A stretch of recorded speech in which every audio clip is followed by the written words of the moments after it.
Hey, welcome to the Elle Russ Show, where we explore ways to get healthy, wealthy, and wise. With a combination of guest interviews and solo episodes, I hope you will be inspired and motivated to become the best of whatever you are. I'm Elle Russ, #1 best-selling author and subject expert with over a decade of helping thousands of people across the globe. Visit my website, elleruss.com, to learn more about free guides, masterclasses, online courses, and more. Enjoy the show.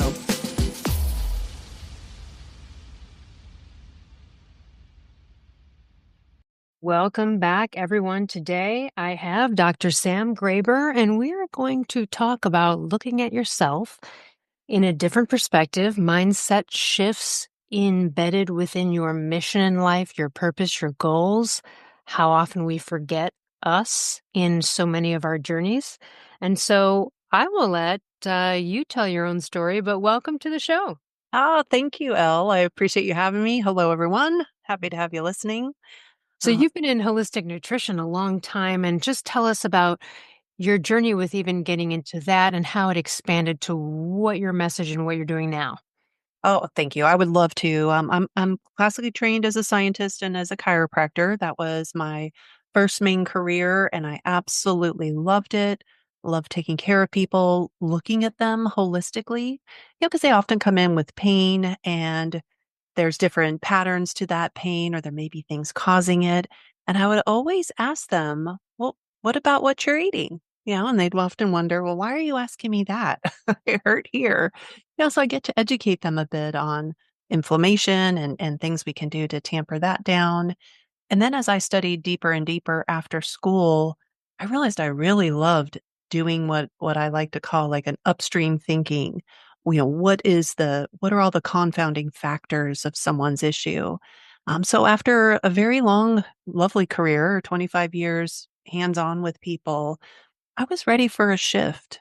And it was time for me to find what really lit me up. And all of my internal questioning really led me to more the nutrition and nourishment side. Um, but not so much from supplementation. I mean, I did that for many, many years.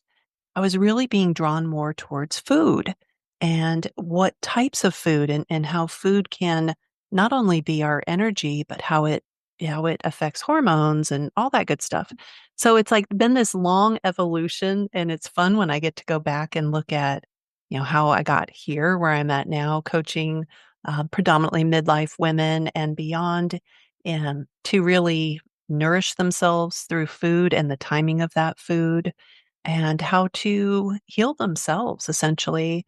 I very much align with what you do in the world, and it's so much fun to watch You're people not get recommending that anyone chug canola oil, you mean? no. Yeah, Right. No, I it's mean, so yeah, from funny. that whole nourishing food, right? Like choosing foods that are naturally occurring, that our ancestors would have. I mean, I don't think really anyone's totally arguing with that as a principle, but it's interesting you talked about, I think the relationship with food was interesting when I did an experiment with like a continuous glucose monitor. Mhm. Because what that did there that was interesting for me was, so my whole life, everyone's like, "Oh, watermelon, so high in sugar." I don't know, whatever, I just kept hearing that. Okay, Yeah. just that's a thing. So it's not that I was afraid of watermelon, but it's literally one of my favorite things in the whole world. And so, what I found out was that actually, no, it was black beans that really kicked my ass glucose-wise, and the watermelon was my body loved it. Do you know what I Mhm. mean? I So, do. not that anyone would think black beans were healthier than watermelon or there'd be a choice between one or the other. I'm not saying that, but it was just interesting to see a different perspective of like literally how something's affecting my body versus what I thought it may or may not do, thought it may Mhm. be more negative than it really was. So now I'm like, I go to town on watermelon because, Absolutely. do you know what I mean? Yes. Versus, or here's the thing. How about this? I enjoy the experience more knowing that there's no, oh, this is bad or this Ooh, is there you bad. go. Oh, I Right. like that. And so I Yeah. find it interesting over the years, like, and I know you would agree, everyone's got to find their own personal threshold. While you and I would recommend certain foods, it may not be right for someone just personally, right? And Correct. so you do have to find out how certain things affect you. But then let's talk further down that pathway. What are some interesting sort of 180s that you've gone through with people and yourself with food, whether it was a particular food, finding out something wasn't right for you and coming to that conclusion, or whether finding out something was really right for you, or both? Oh, I love it. Yeah, so the first thing that came to mind was counting calories. And, less if you want to Uh, lose weight, what is it like it's almost I think I've almost blocked it out, but it's like if you want to lose weight, you cut 500 calories a day. Over 7 days, there's your boom, there's your 3,500 calories. You lose a pound. Yeah, like this, that it's as if, and oh, the I now, mental gymnastics, the rigor of yes, the yeah. I now picture it like there, a bouncer who's counting people and he's got his little ticker for how many people are in the club. And I kind of picture that like that my body's going, count, count, count. And I just think it's so ridiculous now. But I bought into it. I was taught that. I was taught that by some pretty big brain people. So Oh I thought, yeah, bestsellers. doing the Yeah. smart stuff. But total 180 on that because now I fully and buy into and understand that it's what are those quote unquote calories doing? Because negative or 0 calories, like these things that are sold as, no calories, 0 calories, they still affect our hormones. And some of those are just so detrimental. So it's really a calorie is not a calorie, as the ever so amazing Dr. Robert Lustig will say. A calorie it can be a whole different animal. So that's one of the 180s. So, I look at them and their energy is important, but I want, whatever calories I'm taking in, or when I talk with clients about it, we want it to be nourishing. Either promoting good cellular turnover, energy, yes. We want to make sure that we're building something from that food that has the calories. Yeah. So that's a big one. I have a personal random example of that, but I've given it before, Yeah. where I was like, fire refugee in the 2018 fire. We're trapped at the beach. A fireman brings down a box of food he got out of someone's house, and he's like, here. And in it are like a bunch of muffins, bagels, Mhm. and then there's a jar of like almond butter. Now, Okay. everybody normally would just go for the bagels, right? First of all, it's a comfort. You kind of like, you know what I mean? But Mm, see, in that moment, so I'm in a survival, like I'm in an awkward survival thing that I normally am not thrown into because normally you're not in sure. a natural disaster, right? But I'm in that mode and I can only see this in hindsight, of course. I wasn't like Mhm. thinking. But at the time, I literally made the educated decision. Now, yeah, I'm not living in a third world. I knew I'd probably be rescued, but still there was an element of who knows when I'll get food next. Do you know what I'm saying? Mhm. Yep. And so my choice was to take the largest frickin' amount possible of the almond butter because I know that that is what is going to sustain me the longest. My Mhm. brain, my alertness, everything. Now, it may have been, may have been more fun to eat the three chocolate muffins or whatever, right? Sure. But I Sure. knew More exactly what it volume. Yeah. right. I knew what it would do to my body, my brain. I knew what it would do to my levels of energy, and I also knew that it was not going to sustain me over the long haul if I needed it to be a Yeah. long haul. And so I made that decision there, and that was just only based on the things you and I know, right? It was Mhm. and that was the smart decision. Right now, Yes. of course, I got rescued. We're here. I'm fine. Like, you know what I mean? But in that Yes. Thank goodness. moment, even in that moment of stress, I was like, what's the right thing here? This is a drug that I'm about to choose. What's Yeah. my drug? There you go. And it's you made a nourishing choice. And I think when we shift our mindset from just energy and what can I burn, burn, burn, to what's going to nourish me, satiate me, help my brain work best, all of those things, and trust our innate, our intuition. And that's something that I think we start to really understand what that means when we hit our 40s-ish and then start to, transition into 50s and beyond. We understand what people meant by that now because, for most of our lives we've been conditioned to not trust yourself. Trust all these, academics and trust the quote unquote experts. But when we start to educate ourselves and really tune into our gut sense, and depending how people believe with whatever ancestral kind of wisdom that we can bring along with us, it really does lead us to our truth. And I think it's such a powerful pivot. And you have to balance that because we're living in the modern world. And I'm going to Yes. eat a donut. I'm Yes, going you to. I'm going to do it. I'm probably make going to sure eat a it's a bunch of them. good one. Yeah. Like, I'm not going to feel bad about it, right? No. But still though, if I make a decision like that, which of course is not a daily decision, but if I Yes. make decisions like that, then I do things to not offset it. I'm not counting anything, but I just kind of look at my day and I go, okay, if I'm going to go on a donut binger here, Mhm. what else should I be doing for the day to kind of, complement that? Let's just There you go. right? And so it is all about choices, isn't it? You make Yeah. some quote wrong ones, but they can still be right for you. I'm still gonna eat the donut. Like I love when people are like, well, you eat. I'm like, yeah, I just because I'm a health coach doesn't mean I'm not living in the real world where I'm gonna take a bite of something. I'm just not gonna have bread and cheese and donuts every single day. Right? Right. Right. Um, And when you're healing, though, you're going to maybe make different choices than you would once your body's in a healed state and when it's in, absolutely. a maintaining state. And that's the thing is there's such a vast continuum. So it's really impossible to ever say to one person, this is exactly what you need to do based on just some ethereal recommendations because as you very beautifully pointed out, there are certain things that you're going to respond well to that maybe for someone else it would send them, off a cliff for their Yeah, glucose or for their, which you and I know is going upstream. You think of their insulin, that's what's that's really right. affecting it. So that's why I've really Or I'm shifted. even thinking of quinoa for a second. I'm thinking of quinoa, Yeah. which technically, let's say, isn't a grain, but can act like that and feel like that to people who are sensitive to grains. And so, again, even though it's considered like, ooh, remember there's that whole phase, like quinoa, everything, like everything with quinoa, right? And Quinoa so, butter, quinoa juice, quinoa tea. exactly. Or everyone's like, eat kale. And I'm like, fuck kale. Come on. Kale kind of sucks, everybody. I mean, not that I wouldn't, you Unless know, it's got bacon. exactly. Put some bacon on it. So Right. yeah, so there are those, yeah. Yeah, they're the absolutes, and I think, that's another of those, nutrition things of the absolutes and, fat, like, grew up where fat'll make you fat and fat's bad, and here, have all this non-fat stuff, and I was an athlete. So here I am, running the track, and I'm having my snack in between, and I'm drinking, like a low-fat, no-fat milk and choking down a rice cake, and Ugh. during the time when I was also, becoming, my hormones were ramping up. I was in puberty and, growing on beyond that. And like literally the time that I probably needed the most good healing fats, I was eating that crap.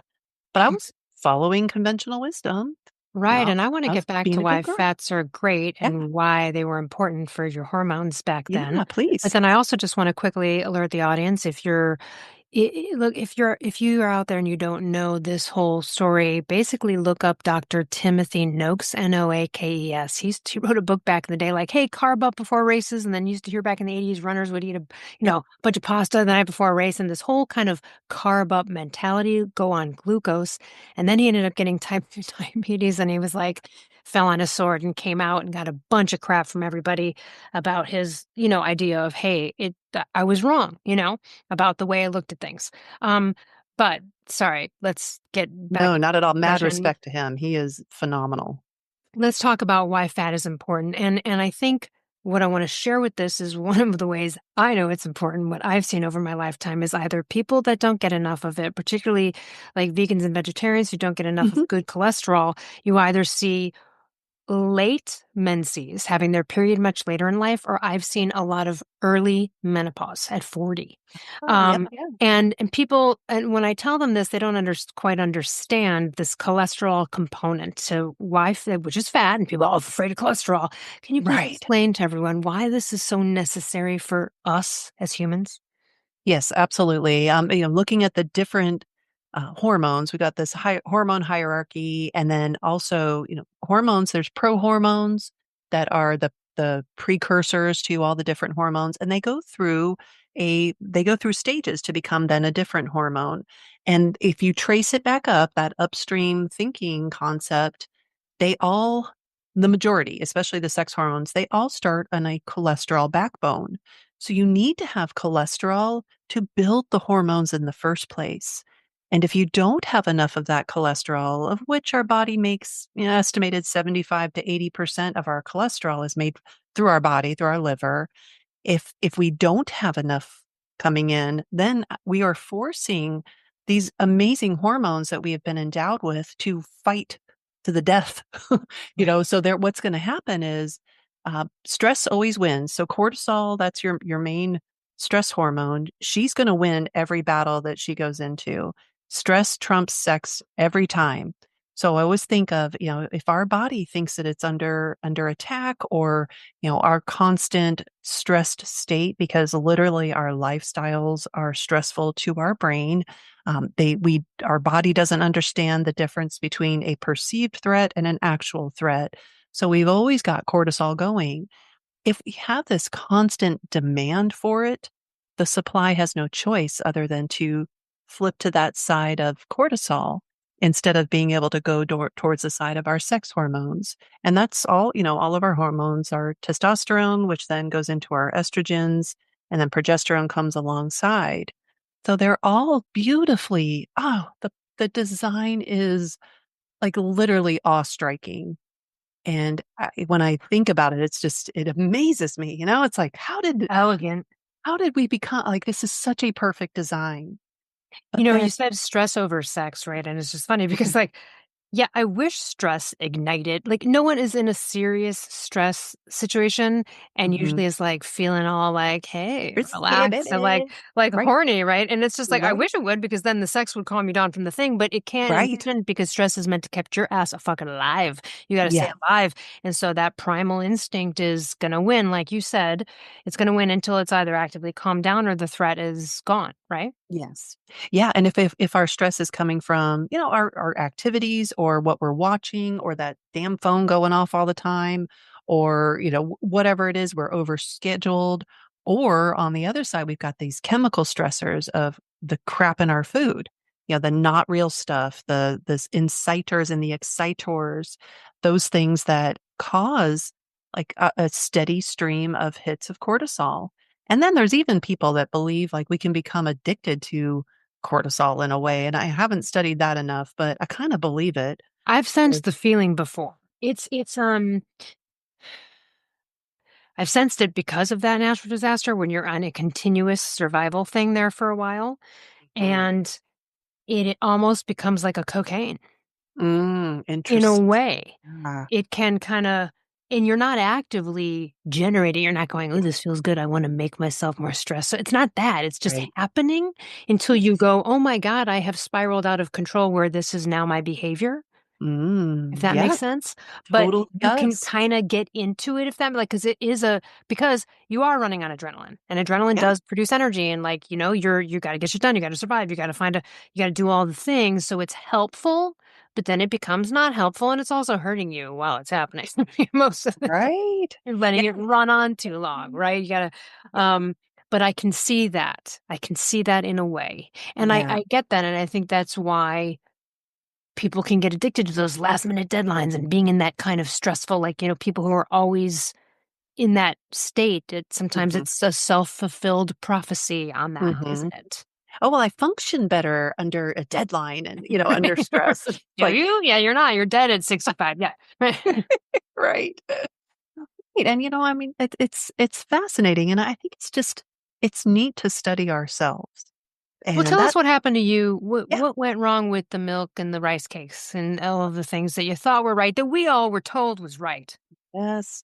Well, I did that for the longest time, and I would, I became a doctor, became a chiropractor, worked in the natural space, and was telling people that very same information. Stay away from fats, and not realizing the whole cholesterol, and then not to mention the lipid bilayer, the bilipid layer that's around all of our cells. Like that's important too. But I didn't know any better. And I too was one of those ignorant doctors until I educated myself. And I was starting to make that transition of learning these things and following people like Dr. Noakes, and, reading these stories. And then all of a sudden I started navigating my own perimenopause phase. I didn't Mhm. know at the time, it kind of crept up on me and, clobbered me over the head. But I didn't realize that all of those chemical stressors that I was continually going through, raising kids, trying to have, having a business, trying to have it all, doing all the things, taking care of everyone else, putting myself on that back burner 100%, in the name of I'll get to me later. I'll get to me when. And, That it should just be a t-shirt for, yeah, like, right? moms. Yeah. Totally. And it my body just said, "All right, sister, we've been giving you clues. We've been tapping you on the shoulder. We've even shook you a little bit. Now we're gonna literally kick your ass because you haven't listened to us." And it really threw me for a loop trying to figure out how to I didn't equate everything with the sex hormones. I knew that adrenals and my stress was very high at that stage, but it was like the compounding of all of those things, and I really found my answer through healing fats and really embracing the nourishment Interesting, isn't of it? fats. We were just talking about that with it's a perfect, you know. Completely. So wait, so, uh, do you take HRT for menopausal anything? Yeah, not me. I've been able to work through this differently on, Naturally? Okay. myself. Yeah, but I am definitely a proponent of people making their own best educated decision, Mhm, and mhm. it's a phenomenal game changer for many people. Yeah. And so, yeah, so let me I'll share that. We're 2 people here, we're 2 women. She's in a natural way. I have another friend who's a health influencer, Elizabeth Resnick, who's 58, who has not done anything but eat a carrot once a day. You know what I mean? And that's so she's like, that's my thing. Mhm. And she's sailed through it in terms of no complaints, no problems, no issues to report, just Yeah. fine the way they are. Um, Me, such a fan of the hormone replacement therapy. Highly recommend if someone's Mhm. suffering and can't achieve it in another way, or wants certain added things that can go along with it. But Yeah. like, and I've spoken with the doctor on my book, The Paleothyroid Solution, about this several times over the Mhm. airwaves, but it is so individual. Some people It might not is. need any. Some people might not need any estrogen. People might, their favorite hormone might be estrogen. Some might be their favorite hormone might be progesterone. Some might never need testosterone or that's their only thing all the way till they're 80. It's all different. It's so unique. It's a biohacking scape that can be a hellscape, but you have to get support from people like you, and you For also sure. have to learn this stuff through people like you. And so that's why we need guides through midlife like this. I mean, thankfully I had my doctor to help guide me through it, and you know, people like, in the space like us who are Yes. doing this, who you get all of these tidbits from. But I did still, and I think when you first started talking about this, we should just alert everyone, hey, if you're 39 and you're approaching 40, it can happen sooner, but like if you're approaching 40, Yeah. you need to start to look out for the 40s. If things start to happen, it's not just you, it's not in your mind, you're not just getting older. That's the time to look and assess. Because when I look back, I probably could have used some of the things I'm doing now at age 42. And I Yes. waited till 45. Or you get what I'm saying. So just want Totally. to put that little blanket message out there about this stage in life. And then also how weird it is. Yeah, and the weirdness also, Elle, is we don't talk about it, right? Like, Well, it's thankfully, kind of this people are hush talking hush. about it so much now more We and are Yeah. open, but that was not the way it was. No, no. I mean, definitely not when I would started. It's like 2017 was when this shift really started for me, and we weren't talking about it anywhere. And I wasn't taking the time, and I often say, there's an emotional and a psychological and a historical component of it. And for me, on the emotional and the psychological side, it was past trauma that was unresolved. Mhm. And that stuff, I mean, that hit me like that was the hard part. It wasn't so much the sex hormone changes. Like I was expecting that, but it was the flood of past trauma, the trauma residue. That was tough. Oof. So And we weren't really talking little like I midlife didn't crisis there, yeah.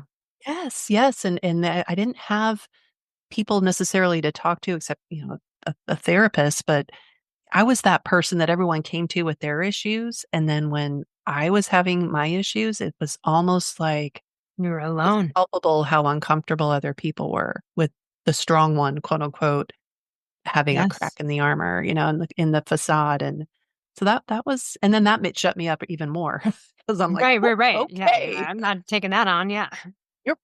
So, yeah, it's like this whole everything came together, and of course, there were warning signs along the time, and like you mentioned, people looking at making some of the changes and shifts earlier than when we're faced with them is really wisdom, and I am trying to reach people.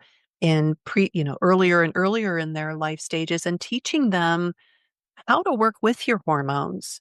And doing this practice of cycle syncing, where it's not just about our period, it's the idea that we have a daily cycle, we have monthly cycles. And as women, I think that's such a gift because we can be more in tune with our nature if we choose to. And when we do so, we can really tap into that powerful nature of just being alive.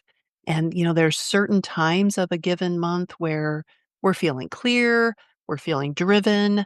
There are other times of that month when we're not feeling that way. Maybe we're more introspective, more reflective, more creative.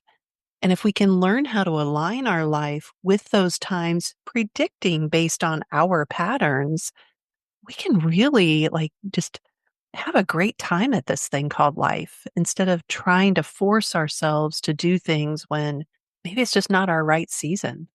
And that's something I've really embraced a lot more lately.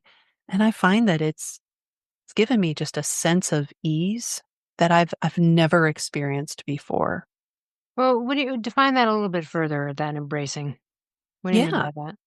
Well, looking at and understanding that even though I'm not cycling anymore, I am in my Hmm. postmenopause phase. There's still the cycles of the lunar cycle. There's seasonal Right. cycles, right? There's the daily cycle. If I get morning sun, this girl is a rock star. If I'm not taking time for me in the morning to get myself grounded, then I can find that it may cause me to be a little bit more off during the day.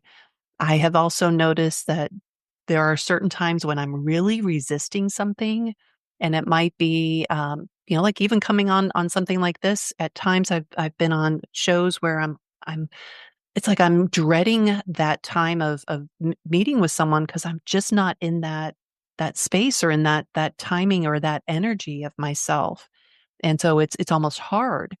But then there are other times during a day. Some of us are morning people, some of us are more afternoon or evening people.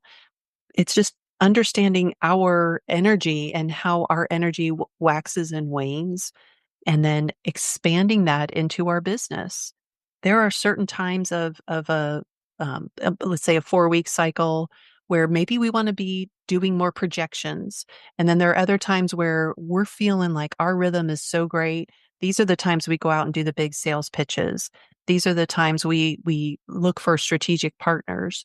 We don't want to do that when we're feeling more introspected and more introverted.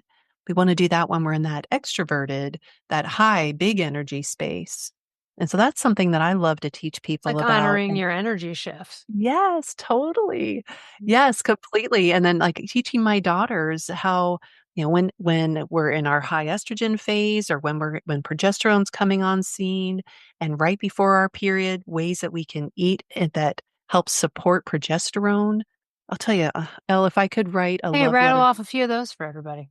Yeah, yeah, well, and it's like if I could tell progesterone how much I appreciate her now, and I totally took her for granted before, Oh my I gosh, wish I progesterone could. is a game changer for me Oh, completely. completely.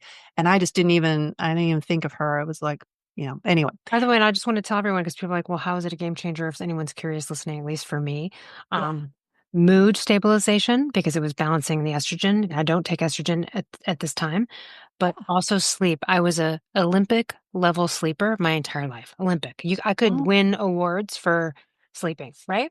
And then yeah. suddenly, horrible, horrible. Oh, Up, 1, 3, 4. Oh my God, just what's happening? Called my doctor. Progesterone solved the whole entire thing completely. Just isn't that solved amazing? the entire thing. And I sleep. Now I'm back to my normal whatever. And it was frightening. And it is frightening because you're like, oh no, is this Mhm. now my life? And Yes. that is how a hormone can change your life. Because when you Mhm. don't get sleep, what do you think? You think I could focus and write and create Oh and my be gosh, my everything. everything? You think I'm a fun person to be around? Like, yeah, no. I mean, no, Yeah. of course I'm nice to Why is everybody, but everyone yeah. running away from me? Right, exactly. So, it's just such a game changer, these hormones. And yeah, boy, progesterone is really, and it's one of the safest hormones for Yeah. women. It's just, you kind of can't go wrong with it. So it's a blessing. Yeah. Yeah, and you can build upon progesterone. Even those of us who have, very low levels at this point, there are certain things that you can do, certain ways of nourishment, looking to some of those good healing fats on the lighter side. So maybe not as much animal fats, but more from avocado, more from coconut oil. And that's what I find for me. Now I don't go testing my hormones all the time. I'm now at the point where I feel like if my energy is good, my clarity is good, my sleep is good, I'm good. Yeah. But when I get off track, then I have to really dig deeper into what I've been doing, where I've been maybe robbing, robbing the cholesterol or the fats from my body. So my body just can't produce those things. Yeah. So it's very individualized. But I think the most important thing for people to walk away from this conversation and any conversation about health, hormones, nourishment, you have to study you. And you do need a guide or a Sherpa to help you do the initial learning curve that is there is a learning curve no matter what. Oh, yeah. But if you can get some good baseline knowledge of this is how a body works, and then you can compare and contrast that to how your body works in the present. And then looking back maybe a few years and looking at blood work, possibly, looking at what you're eating, how you're living, how you're sleeping, all of those things get factored in. And that's where having a guide is really important to get you a good foundation. And then maybe someone you can, tap into every once in a while as things start to shift. But I aim to build someone up so that they can be their, their the CEO of their body, as some people like to say, or they're the person that they understand themselves so deeply. And I think that's just a total game changer in life. What are some of your favorite foods? And then also, well, not like food in general, like again, like what are some of your favorite proteins or things you gravitate Mhm. to that you love, because a lot of us, we're just like, you'll eat the same thing a lot that you just love. And then tell us something that you realized that like didn't work with you, maybe, even though you liked it, or just you realized over time, like, that just didn't work with me, if that Yeah. did happen to. Yeah, I would say my favorites are I'm a beef girl. Yeah. Like, give me a good steak with a nice sear on it, medium rare, and I'm literally drilling right now. And Yeah. some butter. Oh my God, Oh, yeah. I'm in Oh heaven. God, the herb de Provence butter with steak. Just, Oh, oh, good. sign me up right now. Yeah, like that all day, every day. I could eat that. And then I would say with that, I'm I really enjoy good proteins, some good animal-based fats. I love a good avocado, not one that's been forced to ripen so that it just tastes like a watery, I don't even know, like a good avocado that has the flavor. I love that. Um, I'm I like some kind of fruits, but I really have shifted in that. I used to sustain on fruits, Mm-hmm. in my 20s, but now I don't miss them. Some fruits just don't taste right. That when things are in season and I literally can go pick something off a tree, I'm thrilled, or like at the farmer's market. And like when you're walking up to it and you smell it, Mm-hmm. so much of our produce, it doesn't have a scent anymore. It may look gorgeous, like there's this gorgeous tomato, but there's no scent to it. There's something wrong with that. And Yeah. that's not natural, right? I So don't think I've tasted a raspberry except for 2002 in the south of France. That's the last time I had a real raspberry. I've had very, raspberry. I believe I have plenty of raspberries since. Believe me, yes, plenty, but not that. You yes. know what I mean? Like I that was. do, I do, and I think it's like our taste buds have been hijacked. Our sense of smell is so important, and I feel like that starts the digestive process and the assimilative process. So I really like things that are as close to nature as possible. I've become a kind of a geek about regenerative agriculture and Oh farming. yeah. I mean, like I see a future for my life where maybe I have a farm, or I'm adjacent to a farm, or I'm very involved with a regenerative farm in some way, because that just speaks to my soul. And Okay, I I think, want to. I want to just pause you there and tell everyone. yeah, So, if you're listening and you're curious about regenerative farming and what is that and those practices, just Google my name and Eric Perner, Eric, and then Perner. He runs Rep Provisions. They're they do this. But I've interviewed him a few times and he goes through explaining the entire ecosystem and all Yeah. about it. And it's very fascinating. It's really wonderful and it's really how it used to be done and how it should be done. So most Yeah. of the paleo primal ancestral world, or people who like me who would say, hey, this is, we think, a great blueprint, great option for you. That's what we believe in, is Hmm. that, and which is very healthy for the environment, incredibly healthy Very much for so. the environment. Yeah. Yeah. Yeah, and I think, we have to look at how whatever we're eating was raised. If it's an animal, we need to know how that animal was created and what it lived in, what it ate, how it slept, what it was exposed to, and the regenerative ecosystem just speaks to me on so many levels, from business to the actual, foods and produce that we're eating. It's phenomenal, and so those are the things that drive me more. So if I can have, a great meal that comes from a regenerative farm, and I'm just a happy girl, and I feel like it feeds me beyond just the macros. It feeds me on a soul level. Tell us about some of the transformations you've been a part of, some of the 180s you've experienced with people finally tapping into this, holistic element and self care attention. Oh, I love that. Thank you for asking. There's so many. And I think one is literally a woman I was just on the phone with an hour prior to our call. And she's been working with me. We're at about week 5, 6. And she is starting to understand what this premise of intuitively eating and listening to Oh, her yeah. body and what it's trying to tell her. And I think she's borrowed some of my confidence in what I do and what I've shared.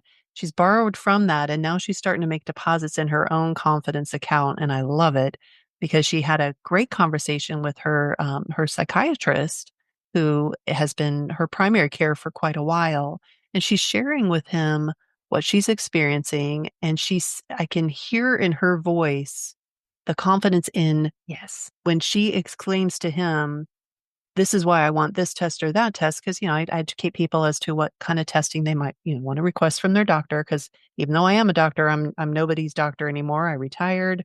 I just have that clinical reasoning now. But I like to help someone very much like you educate their doctor as to why they're asking for this test.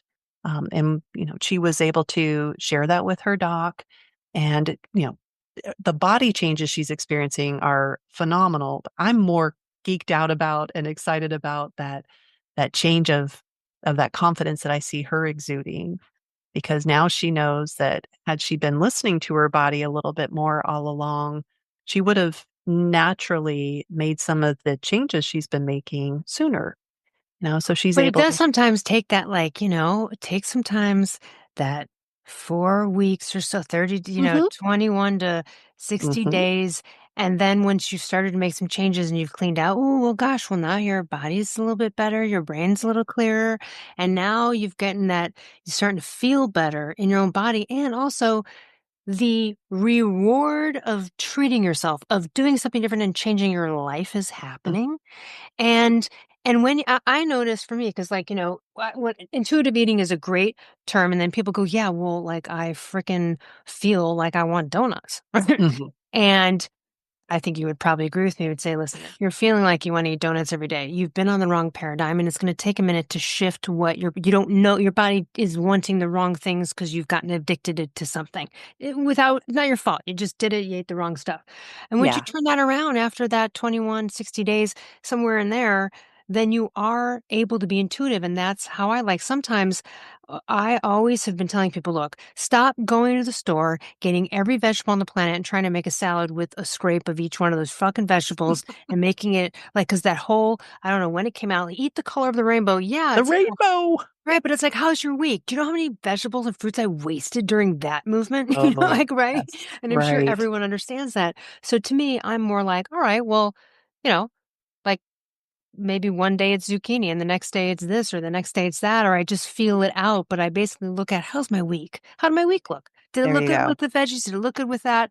And Um, that it can be really expensive that way, but also very stressful to think that in each bite or each plate has Right. to be something. And it's more like, no, just look, our ancestors didn't do it that way, and that's not how they ate. This is a natural cycles you'd go through, and you become more like, sometimes I just crave cucumbers, you know? There you yeah, And I'm like, hey, I love cucumbers, but yeah, part of me just goes through phases where I'm like, I need that like every day for 3 days, and I do it. there you go. And that's just Or listening. That's yeah, intuitive versus cravings, right? right, Because they're right. distinctively different. And I don't think we naturally like that's just an intuitive choice versus the cravings of like a Dorito or a donut or things like that. It's like your body's just craving a big hit of sugar and or whatever addictive chemical shitstorm is in that food because God knows what all that stuff is. That's right. If you haven't cleaned Ugh. out from it yet, you're probably still wanting it. Yeah. Yeah. Yeah. Whatever that crack, Yeah. that legal crack is. Yeah. Yes. Yeah. Sorry. So So yeah, sorry, you were talking about some 180s, but I just wanted to throw the intuitive yeah, eating no, thing I in there. love And it. usually it does happen, like you said, like with your client, like 5, 6 weeks in, you really Mhm. start to, but you've got, this is where a Sherpa is important. Mhm. Very much so, and get and educating yourself on yourself and being humble. Sometimes it's like, okay, it's okay that you don't know all this. You're busy slaying the world in accounting. I don't know accounting, and I am certainly, I mean, I know enough to be do what I got to have to do, but I am never going to act like I can go do all that myself. Now, if I spend hundreds of hours and months learning, sure. But I'm wise enough to know that that's not my game. I'm going to hire somebody to do that work for me. And that's what I do now. I help people strategize for their future health. You know, what do you want your health to be looking like in the future? What does it look like now and what's it been? And then how do we come up with a workable, real, reasonable strategy for getting to where you want to go? Because nothing breaks my heart more than to know someone worked their themselves to the bone to save all this money, have this wealth plan, and then they spend their retired years in a doctor's office asking, "What's wrong with me?" And going from doctor visit to doctor visit. That's no way to have your retirement. And that is not the way it has to be. You wouldn't know that by looking around because that's what everyone expects, but that's not natural. That's not normal. That's common, but I don't think that's normal, Yeah. you know? So as we sort of wrap up here, and everyone can go to drsamgraber.com, drsamgraber.com to learn more about her. But tell us how you can work with people and how can people out there listening benefit from you if they need you as their Sherpa to climb up this Mount Everest of Yeah. swimming in lethargy and feeling flabby, foggy, and fatigued. Yes. Oh, thank you. Best way, yes, like you just mentioned, is to go to my website and there's a contact form there. And if they want to, reach out directly, just fill that out and say, "Hey, I heard you on Elle Russ show and I wanted to talk a little bit more about whatever it may be." I'm also very active on LinkedIn at Dr. Sam Graber.